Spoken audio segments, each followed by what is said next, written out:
¿Cuántas noches te has acostado en tu cama sin poder dormir, pensando en todos esos problemas del pasado y del incierto futuro? Te levantas cansado con el peso de 1000 preocupaciones que parecen más grandes que tú. Y en medio de todo eso, una voz susurra: ¿dónde está Dios en todo esto? ¿Por qué no cambia mi situación? Si te sientes identificado con esto, quiero que sepas algo: no estás solo, y este mensaje es exactamente para ti. Porque hoy vamos a descubrir juntos cómo la fe genuina en Dios puede transformar tu ansiedad en paz, tu miedo en confianza y tu desesperación en esperanza. No son palabras vacías ni fórmulas mágicas.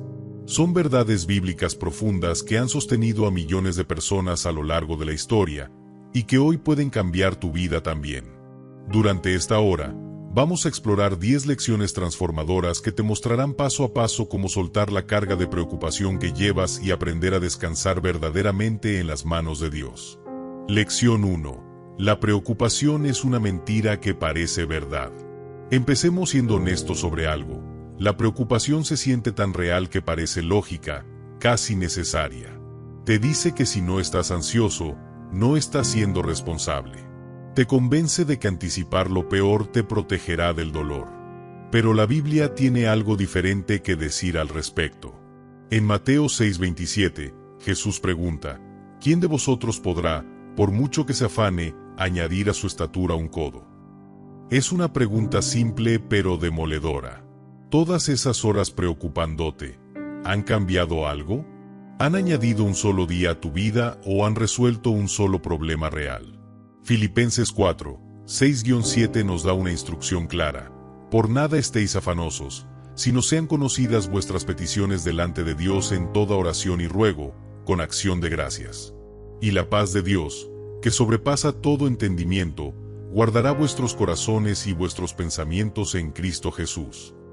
Fíjate en algo importante: no dice preocúpate un poco o está ansioso hasta que las cosas mejoren. Dice por nada. Cero. Ninguna cosa.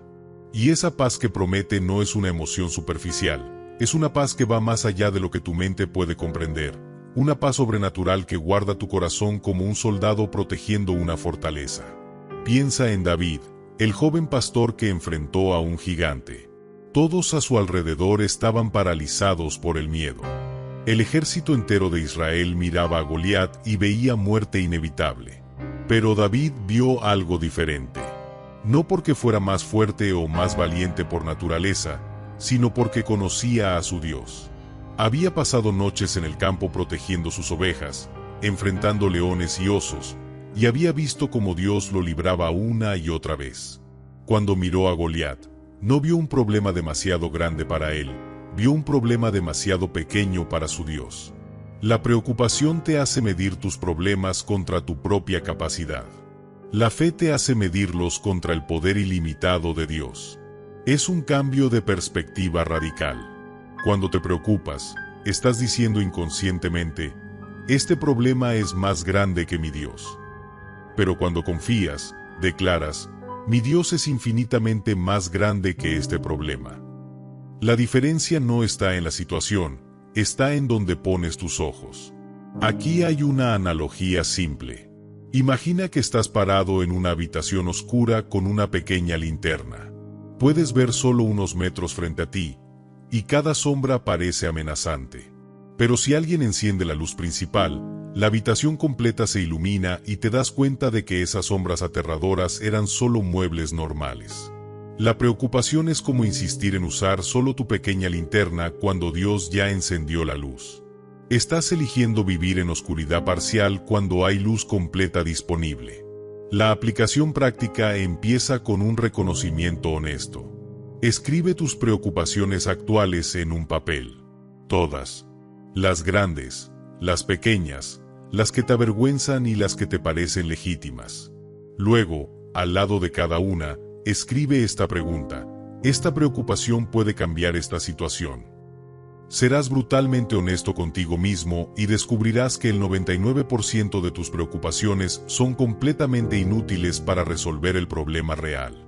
Son como intentar apagar un incendio con más gasolina. Ahora viene la parte transformadora. Toma ese papel y llévalo a Dios en oración. No con palabras religiosas rebuscadas, sino con honestidad cruda. Dios, estoy cargando estas cosas y no puedo con ellas. Te las entrego porque tú prometiste que puedes con ellas.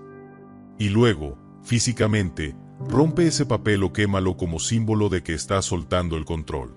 Cada vez que esas preocupaciones regresen a tu mente, y lo harán, porque somos humanos, repite en voz alta: ya no es mío cargar con esto. Se lo entregué a Dios y Él es fiel. Aquí está una frase poderosa que quiero que grabes en tu corazón. La preocupación es asumir responsabilidades que Dios nunca te pidió cargar. Cuando te preocupas por el futuro, estás tratando de controlar algo que Dios ya tiene bajo control.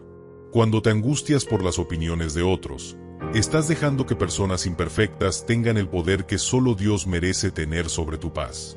Cuando te consumes por el ¿qué pasará si? Estás viviendo en un futuro imaginario en lugar del presente real donde Dios está contigo. Algo más que necesitas entender: la preocupación no es solo una emoción incómoda, es pecado. Sí, lo digo directamente. Porque cuando te preocupas, estás dudando de la bondad de Dios, de su poder, de su fidelidad a sus promesas. Estás diciendo que sabes mejor que Él cómo manejar tu vida. Es una forma sutil de orgullo disfrazado de responsabilidad. Y Dios, en su amor, quiere liberarte de esa carga que nunca fue diseñada para tus hombros. Jesús no nos dio opciones cuando dijo: no os afanéis. No es una sugerencia amable, es un mandato amoroso de alguien que conoce el daño que la preocupación causa a tus emociones, tu cuerpo, tu mente y tu espíritu.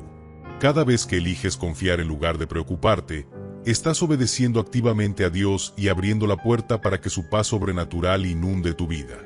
No es pasividad, es la decisión más activa y valiente que puedes tomar: soltar lo que no puedes controlar y aferrarte a quien controla todo.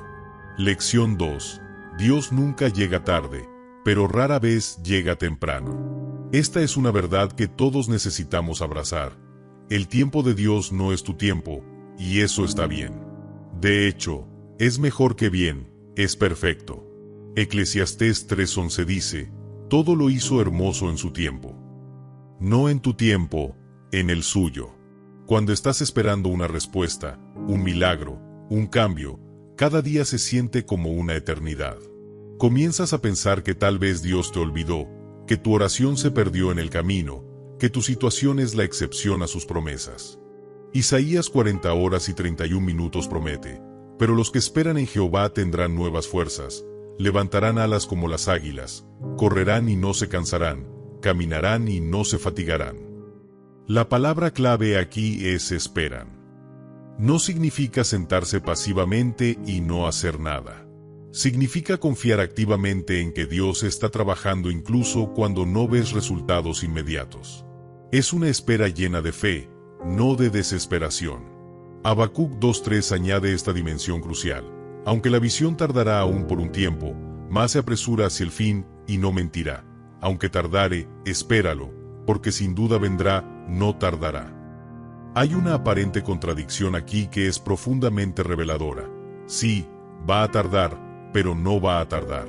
¿Cómo es posible? Porque tardará según tu cronómetro humano, pero no tardará según el tiempo perfecto de Dios.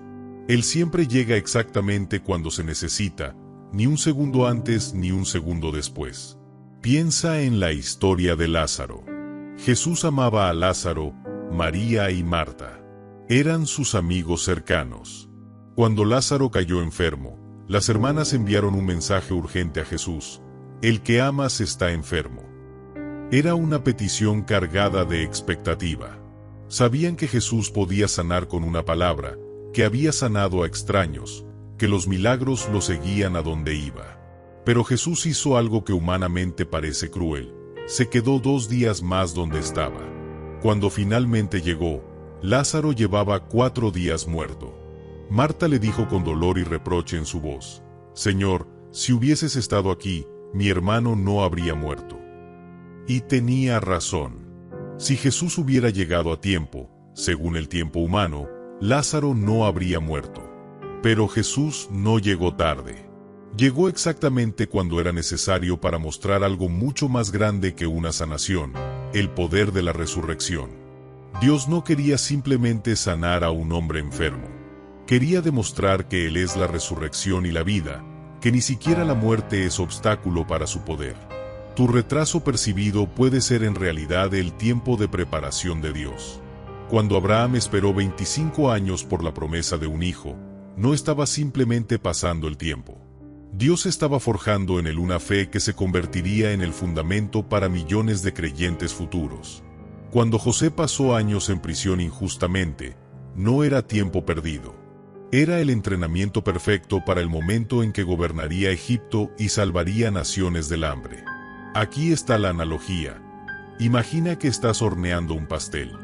Después de 15 minutos, abres el horno porque estás impaciente. El pastel se ve líquido, incompleto, nada apetitoso. Podrías sacarlo y quejarte de que no funciona, o puedes confiar en la receta y dejar que complete el tiempo necesario. Tu vida es ese pastel. Dios es el maestro repostero. Él sabe exactamente cuánto tiempo necesita cada proceso, cada prueba, cada estación de espera para producir el resultado perfecto. Interrumpir el proceso porque estás impaciente solo arruina el resultado final. La aplicación práctica para esta lección es cambiar tu perspectiva sobre la espera. En lugar de ver el tiempo de espera como tiempo perdido, empieza a verlo como tiempo de preparación. Pregúntate, ¿qué está enseñándome Dios durante esta espera? ¿Qué aspecto de mi carácter está refinando? ¿Qué fe está fortaleciendo? Lleva un diario de espera. Escribe qué estás esperando de Dios y luego registra las lecciones, los cambios, el crecimiento que experimentas mientras esperas. Además, practica agradecer a Dios durante la espera, no solo después de recibir la respuesta.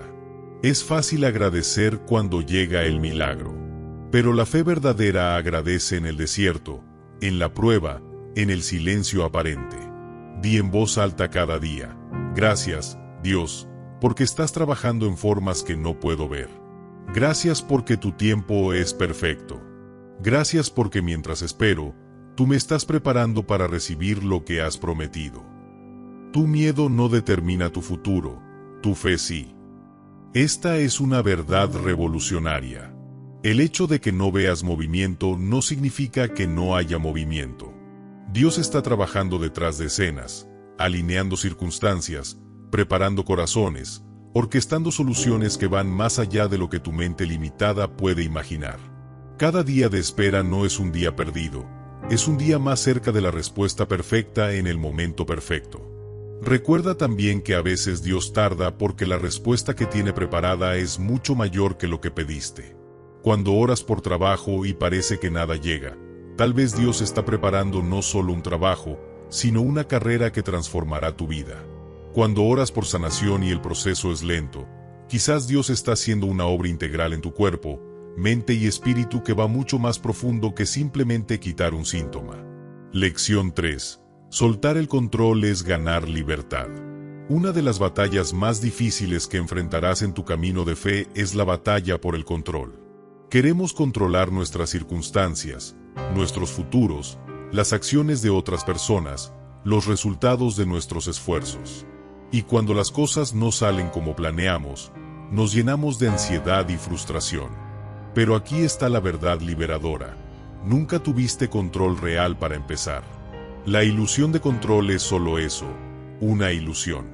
Proverbios 19:21 declara: muchos pensamientos hay en el corazón del hombre, mas el consejo de Jehová permanecerá. Puedes planear todo lo que quieras, puedes tener listas, estrategias, planes A, B y C. Y está bien planear, la sabiduría lo requiere. Pero al final del día, es el propósito de Dios el que prevalece. No tus planes, no tus esfuerzos, no tu fuerza de voluntad. Sus planes. Proverbios 3, 5-6 añade esta instrucción vital: fíate de Jehová de todo tu corazón, y no te apoyes en tu propia prudencia. Reconócelo en todos tus caminos, y Él enderezará tus veredas.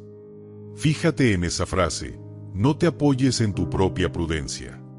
No dice que tu prudencia es mala o inútil, dice que no debe ser tu apoyo principal. Tu confianza máxima debe estar en Dios, no en tu capacidad de figurarlo todo. Santiago 4, 13-15 es aún más directo. Vamos ahora. Los que decís, hoy y mañana iremos a tal ciudad, y estaremos allá un año, y traficaremos, y ganaremos, cuando no sabéis lo que será mañana. En lugar de lo cual deberíais decir, si el Señor quiere, viviremos y haremos esto o aquello. No está condenando la planificación, está corrigiendo la actitud de control absoluto que ignora la soberanía de Dios. Mira la historia de Pedro caminando sobre el agua. Estaba yendo bien mientras mantenía sus ojos en Jesús. Pero en el momento en que miró las olas, en el momento en que su mente trató de racionalizar lo imposible, en el momento en que intentó controlarlo con su lógica humana, comenzó a hundirse. La lección es clara: mientras confíes y mantengas tus ojos en Jesús, puedes hacer lo imposible. Pero cuando intentas entenderlo todo, controlarlo todo, asegurarte de cada paso con tu propia sabiduría, te hundes. O piensa en Moisés frente al Mar Rojo. Egipto persiguiéndolos por detrás, agua imposible de cruzar por delante, montañas a los lados. Desde cualquier perspectiva humana, estaban atrapados sin escape. El pueblo entró en pánico porque querían controlar la situación y no veían salida. Pero Dios le dijo a Moisés algo revolucionario: ¿por qué clamas a mí? Di a los hijos de Israel que marchen. En otras palabras, deja de intentar resolver esto con tu mente. Da el paso de obediencia y yo me encargaré de lo imposible. La analogía aquí es como un niño pequeño aferrado al manillar de una bicicleta mientras su padre corre al lado sosteniéndolo. El niño se aferra con todas sus fuerzas, pensando que su agarre es lo que lo mantiene estable. Pero la verdad es que es el padre quien hace todo el trabajo. Eventualmente, el niño necesita aprender a confiar y soltar un poco, descubriendo que el padre nunca lo dejaría caer. Así somos nosotros con Dios. Nos aferramos con pánico al manillar de nuestra vida, pensando que nuestro control es lo que nos mantiene a salvo, cuando en realidad es la mano firme de Dios la que nos sostiene siempre. La aplicación práctica de soltar el control comienza con identificar áreas específicas donde estás tratando de jugar a ser Dios. Tal vez es tu carrera profesional, donde has hecho planes detallados pero te niegas a considerar que Dios podría tener algo diferente y mejor. Tal vez es una relación que estás tratando de forzar o arreglar con tu propio esfuerzo. Tal vez es tu salud, tus finanzas, el futuro de tus hijos. Para cada área, practica esta oración deliberada: Dios, reconozco que estoy tratando de controlar situación específica. Reconozco que mi control es ilusión y que solo tú tienes poder real. Suelto mi necesidad de saber cómo y cuándo. Confío en que tú estás trabajando para mi bien aunque no lo entienda. Tu voluntad, no la mía.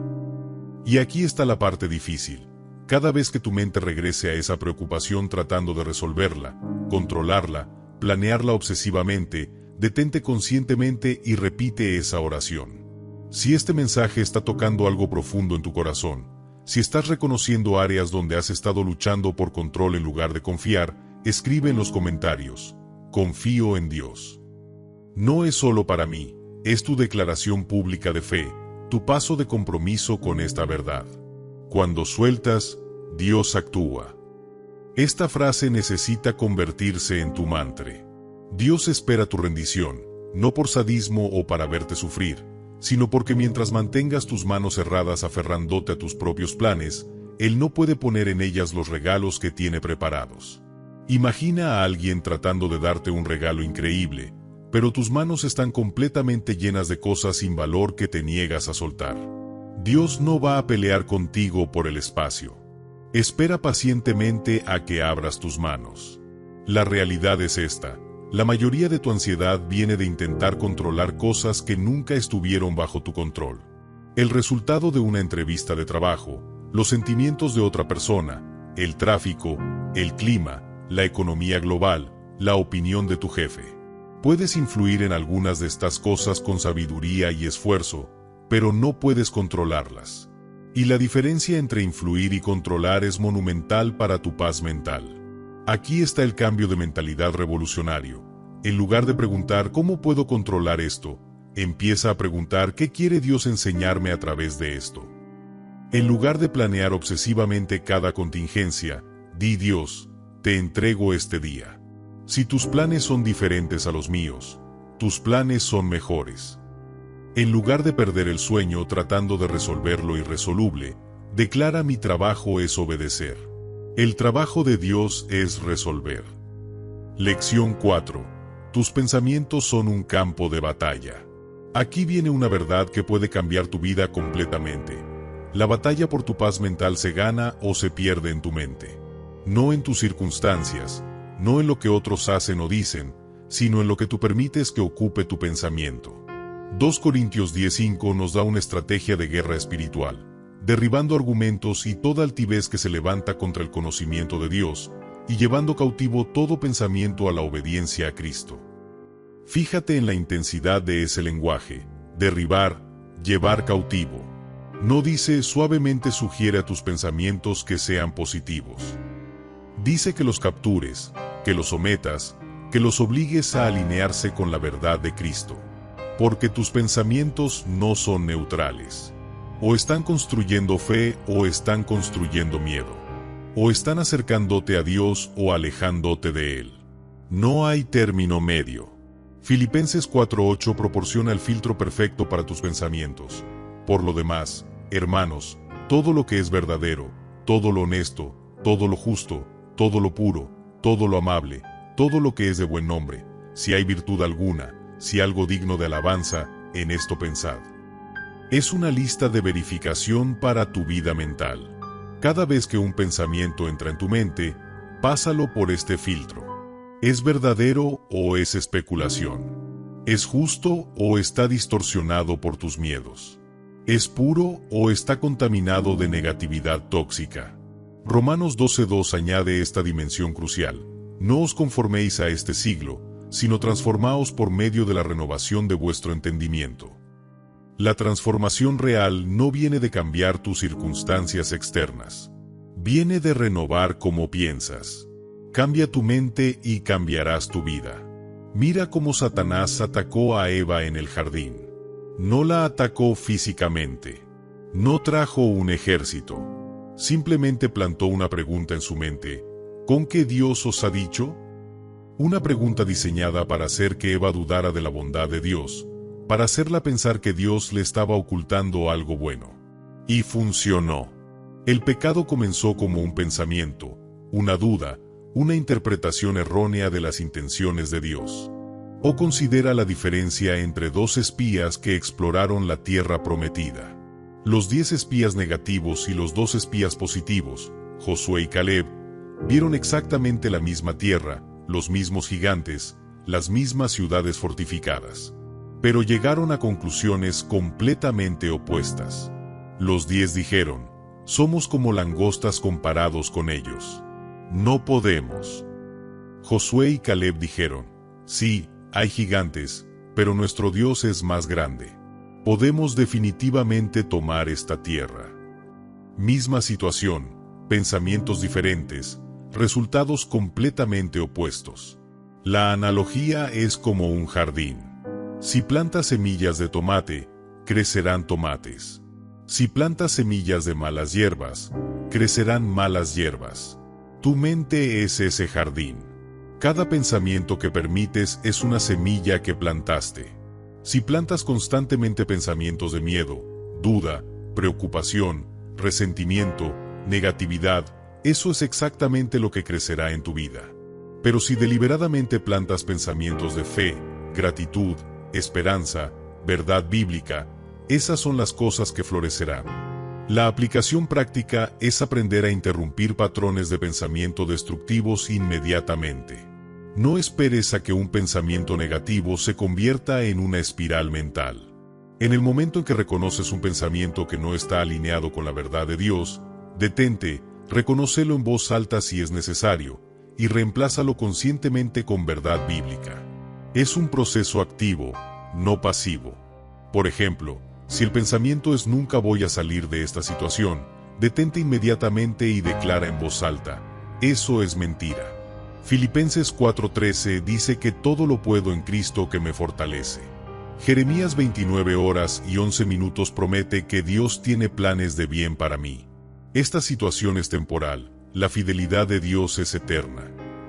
¿Te sientes ridículo hablándote a ti mismo? No importa. Es mucho más ridículo permitir que mentiras destruyan tu paz sin pelear. Crea lo que llamo tarjetas de verdad. En tarjetas pequeñas o notas en tu teléfono, escribe versículos bíblicos específicos que combatan tus pensamientos negativos más comunes. ¿Tiendes a pensar que no eres suficiente? Tu tarjeta de verdad es Efesios 2:10 que dice que eres hechura de Dios, creado en Cristo Jesús para buenas obras. ¿Tiendes a pensar que estás solo? Tu tarjeta dice Hebreos 13:5 donde Dios promete no te desampararé, ni te dejaré. Memoriza estas verdades, llévalas contigo, repítelas constantemente. Donde va tu mente, va tu vida. Esta verdad es innegable. Muéstrame lo que una persona piensa habitualmente y te mostraré el rumbo de su vida. Si piensas en derrota, vivirás derrotado. Si piensas en escasez, vivirás en necesidad. Pero si piensas en la grandeza de Dios, en sus promesas inquebrantables, en su poder ilimitado, vivirás con una confianza que desafía las circunstancias. Algo más crucial, no puedes controlar el primer pensamiento que entra en tu mente. Eso puede venir del enemigo, de tu pasado, de tus inseguridades. Pero absolutamente puedes controlar el segundo pensamiento. Puedes decidir si le das la bienvenida a ese pensamiento negativo, si lo dejas quedarse, si construyes toda una historia alrededor de él, o si lo rechazas inmediatamente y lo reemplazas con verdad.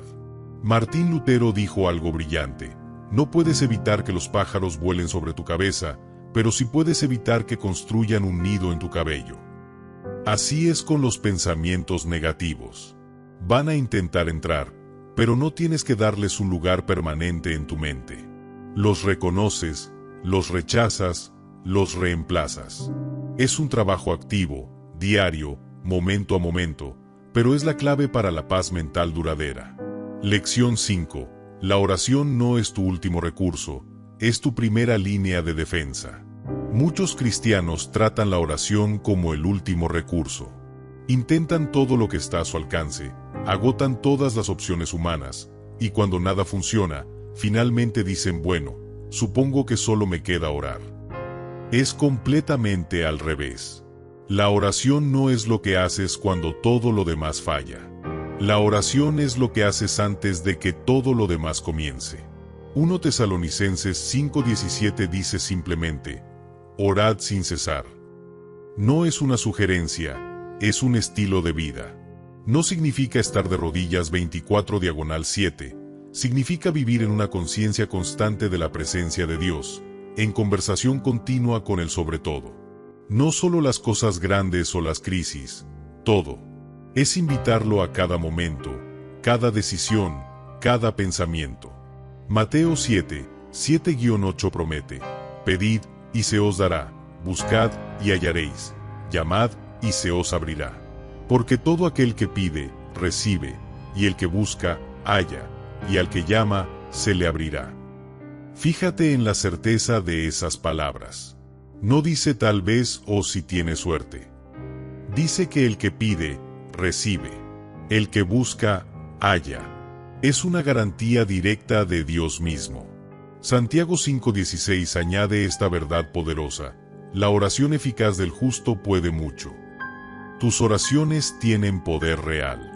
No porque tú seas poderoso, sino porque el Dios a quien oras es todopoderoso. Cada oración que elevas con fe mueve el cielo, cambia situaciones, abre puertas, derriba fortalezas. Piensa en Daniel. Vivía en una nación hostil que prohibió la oración a cualquier dios excepto al rey. El castigo por desobedecer era la fosa de los leones. Daniel sabía esto, pero 3 veces al día, abría sus ventanas hacia Jerusalén y oraba abiertamente. No en secreto para protegerse, abiertamente. ¿Por qué? Porque su comunicación con Dios era más importante que su seguridad física. La oración no era un ritual opcional para Daniel, era su línea de vida. Fue arrojado a los leones, pero Dios cerró las bocas de las fieras. La mañana siguiente, lo sacaron ileso. Pero la historia no termina ahí.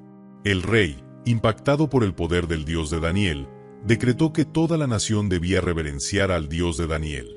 Una crisis se convirtió en testimonio nacional porque Daniel se negó a comprometer su vida de oración.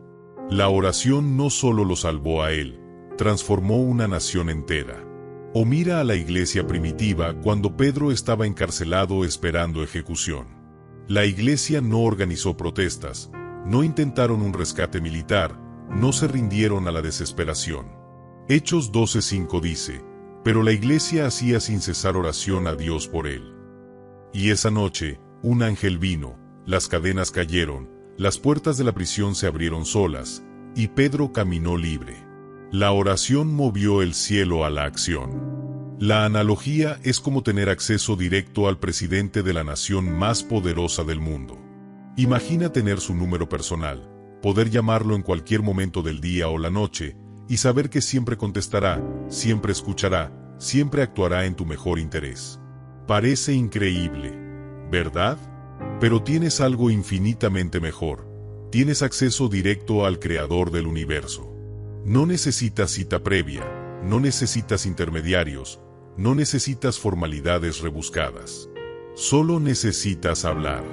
La aplicación práctica es transformar tu vida de oración de un monólogo religioso a una conversación real. Dios no está impresionado por palabras floridas o oraciones largas y complicadas. Está buscando honestidad, autenticidad, conexión genuina. Háblale como le hablarías a tu mejor amigo, porque eso es exactamente lo que Él quiere ser. Establece momentos específicos de oración cada día. No porque Dios necesite que le reserves tiempo en tu agenda, sino porque tú necesitas esos momentos de conexión intencional. Puede ser temprano en la mañana antes de que el día comience, en tu descanso del almuerzo, antes de dormir. No tiene que ser largo. 10 minutos de oración sincera son infinitamente más poderosos que una hora de palabras vacías. Pero además de esos momentos planificados, practica orar durante el día. Antes de esa reunión importante, una oración rápida: Dios, dame sabiduría y favor. Cuando ves una ambulancia, una oración por quien sea que esté sufriendo. Cuando sientes ansiedad subiendo, inmediatamente: Dios, te entrego este miedo. Dame tu paz. Convierte la oración en tu respuesta automática a todo, no solo a las crisis. Dale like a este video si necesitabas este recordatorio sobre el poder de la oración. Y mejor aún, después de dar like, toma los siguientes 5 minutos y realmente ora. No leas más, no sigas desplazándote. Detente ahora mismo y habla con Dios. Él está esperando. Lección 6. Tus circunstancias no definen tu identidad. Uno de los engaños más devastadores que podemos creer es que somos lo que nos pasa. Cuando las cosas van bien, nos sentimos valiosos. Cuando las cosas van mal, nos sentimos fracasados. Pero tu identidad no está en tus circunstancias, está en Cristo. 2 Corintios 5:17 declara: de modo que si alguno está en Cristo, nueva criatura es, las cosas viejas pasaron, he aquí todas son hechas nuevas. Efesios 1:4-5 va más profundo. Según nos escogió en él antes de la fundación del mundo, para que fuésemos santos y sin mancha delante de él, en amor habiéndonos predestinado para ser adoptados hijos suyos por medio de Jesucristo. Lee eso de nuevo. Antes de la fundación del mundo, antes de que hicieras cualquier cosa buena o mala, antes de tu primer éxito o tu primer fracaso, Dios te escogió. Te adoptó. Te hizo su hijo. 1 Pedro 2:9 añade: mas vosotros sois linaje escogido, real sacerdocio, nación santa, pueblo adquirido por Dios. Fíjate en el lenguaje: escogido, real, santo, adquirido por Dios. Esa es tu verdadera identidad. No tu título laboral que puede cambiar mañana. No tu cuenta bancaria que fluctúa. No tu estado civil que es temporal. Tu identidad eterna es que eres hijo de Dios, comprado por la sangre de Cristo, heredero del reino eterno. José es el ejemplo perfecto de alguien cuyas circunstancias no definieron su identidad. Fue el hijo favorito, luego fue esclavo traicionado, luego fue prisionero injustamente acusado, finalmente fue segundo al mando de Egipto. Sus circunstancias cambiaron dramáticamente varias veces. Pero su identidad como hijo de Dios y portador del propósito divino nunca cambió. En el palacio o en la prisión, José sabía quién era. Cuando sus hermanos finalmente lo reconocieron con terror, esperando venganza, José dijo algo profundo: «Vosotros pensasteis mal contra mí, mas Dios lo encaminó a bien». No dijo «me arruinaron la vida» o «por su culpa sufrí». Dijo, Dios usó sus planes malvados para un propósito bueno. José entendía que sus circunstancias eran temporales, pero el plan de Dios era eterno. O piensa en Pablo. Escribió algunas de sus cartas más poderosas, llenas de gozo y esperanza, desde una prisión. Sus circunstancias eran terribles: encadenado, sin libertad, enfrentando posible ejecución. Pero en Filipenses, escrito desde prisión, encontramos regocijaos en el Señor siempre. Otra vez digo, regocijaos. Su gozo no dependía de estar libre. Dependía de estar en Cristo. La analogía es como un diamante. Puedes poner un diamante en una caja de cartón o en una vitrina de oro. El contenedor no cambia el valor del diamante. Puedes arrojarlo al barro o colocarlo en un trono. Su naturaleza preciosa es inherente, no circunstancial. Así eres tú. Estés en un palacio o en un pozo, en abundancia o en necesidad, en salud o en enfermedad, tu valor como hijo de Dios es inmutable. La aplicación práctica empieza con declarar tu verdadera identidad cada mañana antes de que las circunstancias del día tengan oportunidad de definirte. Párate frente al espejo y declara en voz alta: soy hijo/hija de Dios. Soy amado incondicionalmente. Soy escogido con propósito. Soy heredero del reino. Las circunstancias de hoy no cambian estas verdades. Puede sentirse extraño al principio, pero es reprogramar tu mente con verdad. Cuando enfrentes un fracaso o una crítica o una pérdida, detente antes de que tu mente salte a soy un fracasado o no valgo nada o estoy acabado. Reconoce el evento: esto no salió como planeé. Pero inmediatamente sepáralo de tu identidad: pero esto no me define. Mi valor está en Cristo, no en este resultado. Es la diferencia entre fallé en esto y soy un fracaso. Uno describe un evento, el otro pretende definir tu esencia. Rechaza la mentira. Crea lo que yo llamo un ancla de identidad. Es una lista escrita de versículos bíblicos que declaran quién eres en Cristo.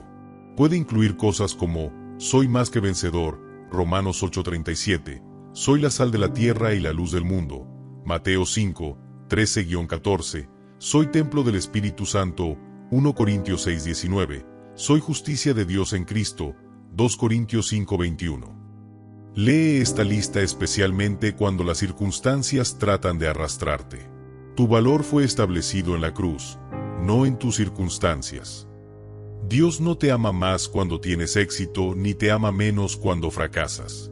Su amor es constante, incondicional, eterno. El precio que pagó por ti fue la sangre de su propio Hijo. Eso es cuánto vales para Él. Ninguna circunstancia puede aumentar o disminuir ese valor. Cuando Job perdió todo, sus hijos, su riqueza, su salud, sus amigos le dijeron que maldijera a Dios y muriera. Pero Job declaró: Jehová dio, y Jehová quitó, sea el nombre de Jehová bendito. Su adoración no dependía de tener, dependía de conocer al dador. Sus circunstancias no cambiaron su identidad como siervo de Dios, y al final, Dios restauró el doble de lo que había perdido. Recuerda siempre, eres un ser eterno viviendo una experiencia temporal. Estas circunstancias presentes, por difíciles que sean, son un capítulo en tu historia, no la historia completa. Y el autor de tu historia ya escribió el final: victoria, gloria, eternidad con Él. Tus circunstancias actuales no pueden robar tu destino eterno. Lección 7. El miedo es fe en lo negativo. Aquí hay una revelación que puede cambiar tu perspectiva. El miedo y la fe operan exactamente con el mismo principio. Ambos creen en algo que no ha sucedido todavía. Ambos imaginan un futuro y actúan como si fuera real. La única diferencia es la dirección. La fe espera lo bueno que Dios promete. El miedo espera lo malo que tu mente imagina. El miedo es simplemente fe en lo negativo. 2 Timoteo 1:7 declara: porque no nos ha dado Dios espíritu de cobardía, sino de poder, de amor y de dominio propio. El miedo no viene de Dios. Nunca lo hace. Si sientes miedo paralizante, no es el Espíritu Santo guiándote. Puede ser tu carne, puede ser el enemigo, puede ser trauma pasado, pero no es de Dios. Él te dio poder, no pánico. Amor, no ansiedad. Dominio propio, no caos mental. Isaías 41:10 ofrece una promesa directa. No temas, porque yo estoy contigo, no desmayes, porque yo soy tu Dios que te esfuerzo, siempre te ayudaré, siempre te sustentaré con la diestra de mi justicia. Cuenta cuántas veces dice yo. 4 veces en un versículo. El enfoque no está en tu miedo, está en la presencia y el poder de Dios. Cuando Dios dice no temas, no es un consejo opcional. Es un mandato respaldado por su presencia. 1 Juan 4:18 va más profundo. En el amor no hay temor, sino que el perfecto amor echa fuera el temor. El antídoto para el miedo no es el valor. Es el amor perfecto de Dios. Cuando realmente comprendes cuánto te ama Dios, cuán completamente estás seguro en sus manos, el miedo pierde su poder sobre ti. Pedro caminando sobre el agua nos muestra la anatomía del miedo. Estaba haciendo lo imposible mientras sus ojos estaban en Jesús. Pero al ver el fuerte viento, tuvo miedo. ¿Viste lo que pasó? Cambió su enfoque de Jesús a las circunstancias. Cuando haces eso, siempre te hundirás. El viento estaba ahí desde el principio. No cambió. Lo que cambió fue donde Pedro puso su atención. O considera a los espías que exploraron Canaán. 10 regresaron con un reporte de mala fama. Dijeron: la tierra es buena, pero hay gigantes, y nosotros éramos como langostas ante nuestros ojos. Fíjate en esa frase, ante nuestros ojos. El problema no era el tamaño real de los gigantes. El problema era cómo se veían a sí mismos. El miedo los hizo pequeños. Pero Josué y Caleb vieron a los mismos gigantes y dijeron: los devoraremos. Dios está con nosotros. La analogía del miedo es como las sombras. Cuando una luz pequeña proyecta tu sombra en una pared, la sombra se ve mucho más grande que tú. Parece amenazante, enorme, imposible de vencer. Pero si te acercas a la pared, la sombra se reduce a tu tamaño real. Así es con tus miedos. Desde la distancia, ampliados por tu imaginación, parecen gigantescos. Pero cuando los enfrentas con la luz de la verdad de Dios, descubres que son mucho más pequeños de lo que parecían. La aplicación práctica es aprender a desafiar cada miedo con preguntas. Cuando sientas miedo, no lo aceptes pasivamente. Interrógalo. ¿Este miedo está basado en hechos o en especulación? ¿Qué dice la Biblia sobre esta situación? ¿Alguna vez Dios me ha abandonado en el pasado? ¿Este miedo me acerca a Dios o me aleja de Él? La mayoría de tus miedos colapsarán bajo interrogatorio honesto. Practica lo que llamo reemplazar el miedo con fe. Es un ejercicio activo. Escribe tus miedos en una columna. Al lado de cada miedo, escribe la verdad bíblica correspondiente. Tengo miedo de perder mi trabajo, se encuentra con mi Dios suplirá toda necesidad mía conforme a sus riquezas en gloria. Filipenses 4:19. Tengo miedo de estar solo, se encuentra con nunca te dejaré ni te desampararé. Hebreos 13:5. Lee ambas columnas en voz alta. La verdad es siempre más fuerte que el miedo. Además, actúa a pesar del miedo, no después de que el miedo desaparezca. El valor no es la ausencia de miedo, es la obediencia a Dios en presencia del miedo. Cuando Dios le dijo a Josué que guiara al pueblo a Canaán, Le repitió 4 veces en un capítulo: sé fuerte y valiente. ¿Por qué 4 veces? Porque Josué sentía miedo. Pero Dios no le dijo: espera hasta que no sientas miedo. Le dijo: sé valiente de todas formas. Comparte este video con alguien que está luchando con el miedo. A veces el mayor acto de amor es recordarle a alguien que Dios es más grande que sus circunstancias. El coraje no es no tener miedo, es confiar en Dios más de lo que temes a la situación. David corrió hacia Goliat, no porque no sintiera miedo, sino porque su confianza en Dios era mayor que su miedo al gigante. Gedeón redujo su ejército de 32,000 a 300 no porque tuviera sentido militarmente, sino porque Dios lo ordenó.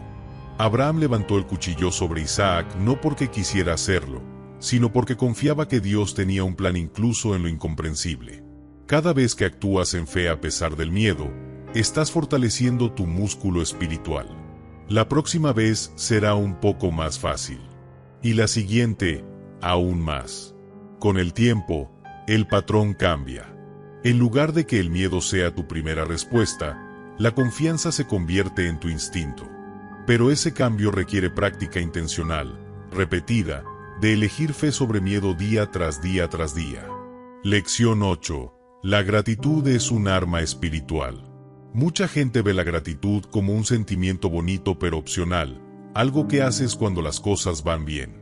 Pero la Biblia presenta la gratitud como una disciplina espiritual poderosa que transforma tu perspectiva y cambia tu realidad espiritual.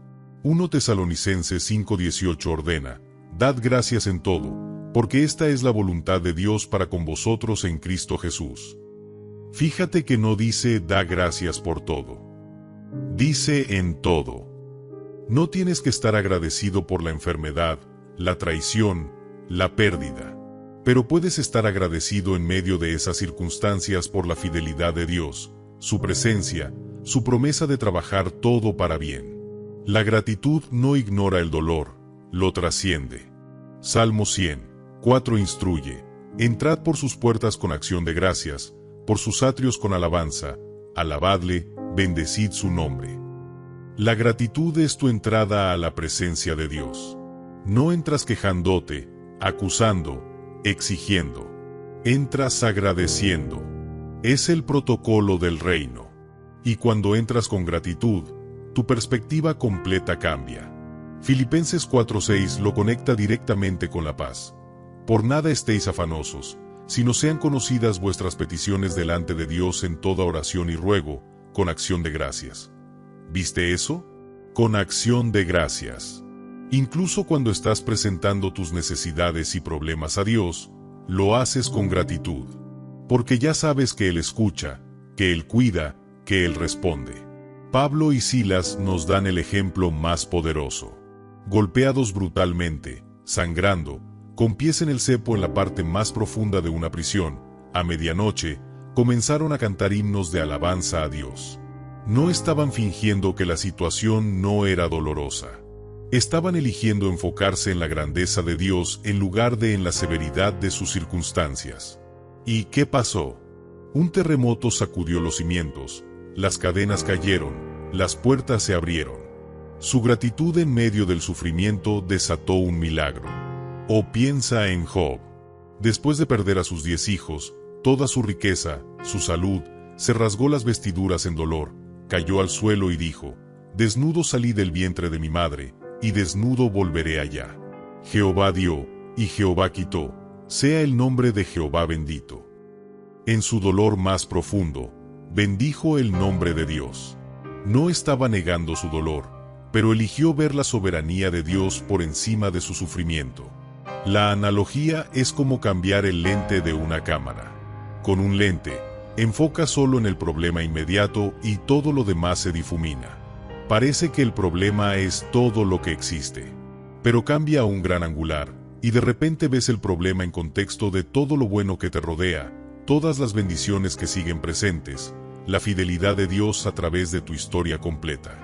El problema no desaparece, pero ya no consume tu visión entera. La aplicación práctica es crear una práctica diaria de gratitud. Antes de levantarte de la cama cada mañana, Nombra en voz alta 5 cosas por las que estás agradecido. Pueden ser grandes o pequeñas. Gracias por este nuevo día. Gracias porque puedo respirar. Gracias por mi familia. Gracias porque tengo comida.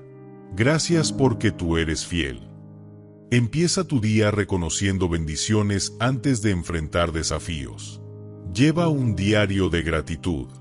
Al final de cada día, sin importar qué tan difícil fue, escribe 3 cosas buenas que sucedieron o 3 razones para estar agradecido.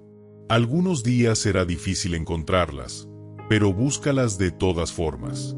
Esta práctica reprograma tu cerebro para buscar lo bueno en lugar de enfocarse automáticamente en lo negativo. Cuando enfrentes una crisis o una decepción, antes de permitirte sumergirte en quejas o autopiedad, practica gratitud de contraste. Di, podría ser peor. Gracias porque al menos tengo. No es minimizar tu problema, es mantener perspectiva. Perdiste tu trabajo, pero gracias porque tienes salud para buscar otro. Una relación terminó, pero gracias porque descubriste la verdad ahora en lugar de años después. Tu auto se descompuso, pero gracias porque no fue durante un viaje largo en carretera con tu familia. La gratitud transforma lo que tienes en suficiente. Siempre habrá algo que no tienes, algo que deseas, algo que está incompleto. Pero cuando practicas gratitud, lo que sí tienes se vuelve precioso. En lugar de enfocarte en la casa más grande que no tienes, agradeces el techo que te cubre. En lugar de envidiar el matrimonio perfecto que ves en redes sociales, agradeces el compañero real que está a tu lado. En lugar de quejarte del trabajo que te estresa, agradeces el ingreso que provee para tu familia. La queja es la kriptonita de la fe. Cuando los israelitas vagaron 40 años en el desierto, no fue por el pecado original de hacer el becerro de oro. Fue por la queja constante. ¿Por qué nos sacaste de Egipto? No hay agua. Estamos cansados del maná. Su ingratitud los mantuvo atrapados. Una generación entera murió en el desierto porque se negaron a ver la provisión de Dios en medio de su incomodidad. Practica lo que llamo gracias estratégica. Cuando estés tentado a quejarte, conviértelo en gratitud. Tu primer impulso es quejarte del tráfico. Cámbialo. Gracias, Dios, porque tengo un auto que me transporta. ¿Quieres quejarte de tu jefe? Cámbialo. Gracias porque tengo empleo. Impulso de quejarte de tu esposo, cámbialo. Gracias porque no estoy solo. No es fingir que todo es perfecto, es elegir ver lo bueno que está presente junto con lo difícil. Lección 9. Tus palabras crean tu mundo. Hay un poder creativo en tus palabras que la mayoría de la gente subestima completamente. Proverbios 18:21 declara: la muerte y la vida están en poder de la lengua. No es exageración poética, es verdad literal. Tus palabras tienen el poder de construir o destruir, sanar o herir, crear fe o sembrar duda. Lo que hablas constantemente se convierte en tu realidad. Proverbios 13:3 advierte: el que guarda su boca guarda su alma, mas el que mucho abre sus labios tendrá calamidad. Tus palabras no son neutrales. Cada vez que hablas, estás sembrando semillas en el terreno espiritual. Y esas semillas crecerán y producirán una cosecha, buena o mala, según lo que plantaste. Marcos 11:23 revela algo asombroso. Porque de cierto os digo que cualquiera que dijere a este monte, quítate y échate en el mar, y no dudar en su corazón, sino creyere que será hecho lo que dice, lo que diga le será hecho. Jesús no está hablando de mover montañas literales de tierra. Está hablando de montañas de problemas. Y nota, no solo tienes que creerlo, tienes que decirlo. Hablar con fe activa el poder de Dios. Mateo 12:34-37 es aún más directo. Porque de la abundancia del corazón habla la boca. Porque por tus palabras serás justificado, y por tus palabras serás condenado. Tus palabras revelan lo que realmente crees en lo profundo. Y tus palabras también determinan tu destino. No es solo lo que piensas, es lo que dices. Considera el poder de las palabras de Dios. Génesis 1 repite constantemente: y dijo Dios. Él habló luz a la existencia. Habló el cielo, la tierra, los mares, la vida. Todo fue creado por sus palabras. Somos hechos a su imagen. Nuestras palabras también tienen poder creativo, obviamente no al mismo nivel omnipotente, pero real. Creamos atmósferas, realidades, destinos con lo que hablamos. Los espías negativos hablaron, no podemos. E Israel vagó 40 años sin entrar a la tierra prometida. Josué y Caleb hablaron, sí podemos. Y fueron los únicos de su generación que entraron. Misma situación, palabras diferentes, destinos opuestos. Tus palabras profetizan tu futuro. La analogía es como un arquitecto con planos. Antes de que un edificio exista físicamente, existe en papel, en diseño, en palabras descriptivas. El arquitecto habla de la visión, presenta los planos, comunica el concepto. Y basado en esas palabras y diseños, un equipo entero trabaja para hacer realidad física lo que primero fue solo palabras. Tus palabras son los planos de tu vida. Hablas derrota y construyes fracaso. Hablas victoria y construyes éxito. La aplicación práctica es auditar tus palabras. Durante un día completo, presta atención consciente a lo que sale de tu boca.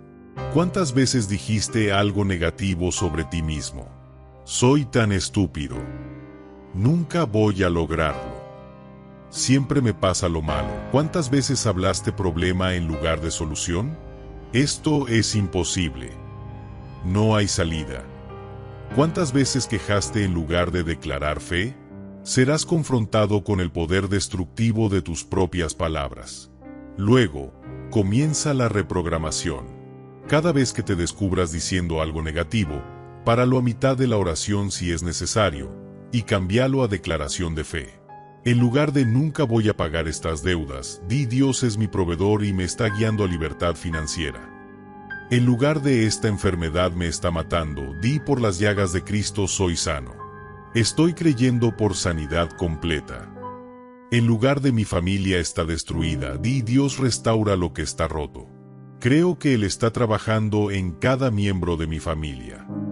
Crea declaraciones personales de fe basadas en la palabra de Dios y dilas en voz alta cada día. Soy más que vencedor en Cristo. Puedo todas las cosas en Cristo que me fortalece. Dios tiene un propósito y un plan para mi vida. Mis hijos servirán al Señor. Mi hogar es un lugar de paz y bendición. Estoy sano, completo, próspero en Cristo.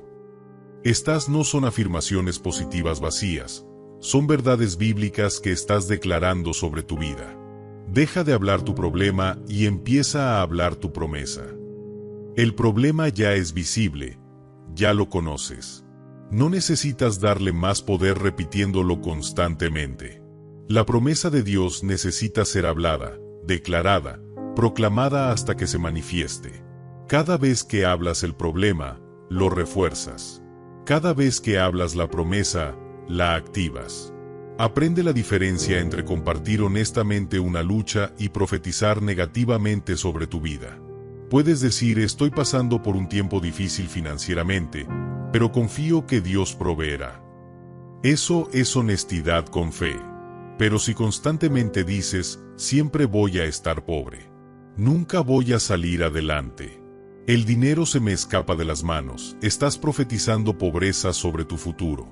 Recuerda que el enemigo no tiene poder creativo. Solo puede trabajar con lo que tú le das. Cuando hablas miedo, le das material. Cuando hablas duda, le das permiso. Cuando hablas derrota, le abres la puerta. Pero cuando hablas fe, lo despojas de poder. Cuando hablas las promesas de Dios, construyes una fortaleza que el enemigo no puede penetrar.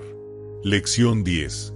La comunidad no es opcional, es esencial. Uno de los engaños más peligrosos de esta época es la idea de que puedes vivir tu fe en aislamiento, que la iglesia es opcional, que no necesitas a otros creyentes.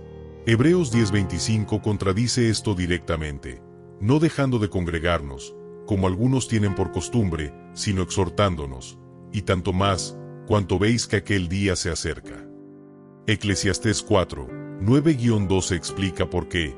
Mejores son dos que uno, porque tiene mejor paga de su trabajo. Porque si cayeren, el uno levantará a su compañero, pero ay del solo, que cuando cayere, no habrá segundo que lo levante. Y si alguno prevaleciere contra uno, dos le resistirán, y cordón de 3 dobleces no se rompe pronto. No fuiste diseñado para pelear solo. Necesitas hermanos que peleen contigo, que te levanten cuando caes, que te recuerden verdad cuando dudas. Gálatas 6:2 instruye: sobrellevad los unos las cargas de los otros, y cumplid así la ley de Cristo. Tus cargas no son solo tuyas. Fueron diseñadas para ser compartidas. Cuando intentas llevarlas solo, te agotas, te deprimes, te alejas de Dios. Pero en comunidad, las cargas se vuelven más ligeras porque múltiples hombros las cargan. Proverbios 27 horas y 17 minutos añade: hierro con hierro se aguza, y así el hombre aguza el rostro de su amigo. Necesitas personas en tu vida que te desafíen, que te corrijan, que te empujen hacia la santidad. La verdadera comunidad cristiana no es solo estar juntos los domingos siendo amables. Es afilarse mutuamente, confrontar con amor cuando alguien se desvía, rendirse cuentas unos a otros. Mira a los primeros cristianos en Hechos. Y perseveraban en la doctrina de los apóstoles, en la comunión unos con otros, en el partimiento del pan y en las oraciones. No se reunían ocasionalmente cuando era conveniente. Perseveraban, insistían, priorizaban la comunidad. Se reunían en casas diariamente. Compartían sus posesiones. Oraban juntos. Estudiaban juntos. Vivían juntos el Evangelio. Cuando Pedro fue encarcelado, la iglesia oró sin cesar por él. No fue una oración individual, fue corporativa. La fuerza de muchos orando juntos movió el cielo. Cuando estás en comunidad, tienes un ejército de intercesores. Cuando estás solo, peleas batallas que otros podrían haber ganado por ti con sus oraciones. O considera a David y Jonatán. Cuando David huía de Saúl, desesperado y temeroso, Jonatán fue a él y fortaleció su mano en Dios. Eso es lo que hace la verdadera comunidad. No te dice lo que quieres oír, te fortalece en Dios cuando estás débil. Te recuerda quién es Dios cuando has olvidado. Te lleva de regreso a la fe cuando has caído en duda. La analogía es como carbones en una fogata. Cuando están juntos, arden brillantes y calientes. Pero saca un carbón del fuego y ponlo solo a un lado. En minutos se enfría y se apaga. No porque el carbón cambió, sino porque fue separado de la fuente de calor colectiva. Así eres tú. En comunidad, tu fe arde fuerte. Aislado, eventualmente te enfrías espiritualmente. La aplicación práctica es buscar intencionalmente comunidad auténtica. No solo asistir a la iglesia como espectador. Conéctate. Únete a un grupo pequeño donde puedas ser conocido, no solo donde conoces nombres. Encuentra 2 o 3 personas con quienes puedas ser vulnerable, confesar luchas, pedir oración específica, rendir cuentas. Si estás alejado de la iglesia, hoy es el día para regresar. No esperes a sentirte listo o lo suficientemente bueno. Necesitas comunidad especialmente cuando te sientes débil. La iglesia no es un museo de santos, es un hospital para pecadores. Regresa. Reconecta. Permite que el cuerpo de Cristo te sostenga. Además, sé esa persona para alguien más. No solo busques comunidad, créala. Contacta a ese hermano que no has visto en meses. Invita a alguien a tomar café y pregúntale cómo está realmente su corazón. Ofrécete a orar con alguien que está luchando. La comunidad es bidireccional. Das y recibes. Un cristiano solitario es un cristiano en peligro. El enemigo te quiere aislado porque eres más fácil de derrotar cuando estás solo. Pero en comunidad, tienes protección, fuerza, respaldo. No abandones la congregación. Tu presencia allí no es solo para ti, es para otros que necesitan tu fe, tu testimonio, tu apoyo también.